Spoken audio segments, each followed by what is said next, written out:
Des élèves belges reprennent le chemin de l'école mais en Allemagne.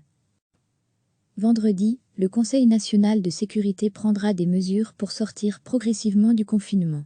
En attendant, la réouverture des écoles n'est pas à l'ordre du jour. Dans les pays voisins, en revanche, les enfants commencent à reprendre le chemin de l'école. En Allemagne par exemple, les élèves sont de retour en classe depuis lundi. Cette situation inquiète fortement les communes belges frontalières, comme à la Calamine, où de nombreux habitants scolarisent leurs enfants en Allemagne. C'est une situation qui met le bourgmestre, Luc Frank, très mal à l'aise. À Raran, la population est de plus ou moins de 10 000 habitants. 50% sont des Allemands. À la Calamine, il y a plus de 30% d'Allemands. Donc, il y a quand même pas mal d'élèves qui vont vers l'Allemagne. Ça risque d'augmenter la contamination avec la population belge. Tant qu'on n'a pas de test, ça rend les choses plus difficiles. Les seules mesures de sécurité qu'on a exigées, c'est dans les transports en commun, 5 personnes par bus. Bien que ce soit une ligne allemande, on a pu exiger que ça reste comme ça. Recevez chaque matin l'essentiel de l'actualité.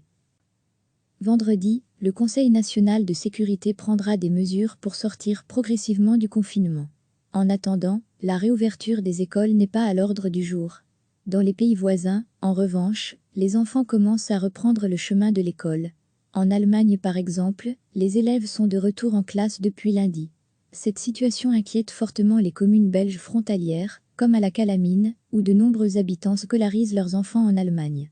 C'est une situation qui met le bourgmestre, Luc Frank, très mal à l'aise. À Raran, la population est de plus ou moins de 10 000 habitants.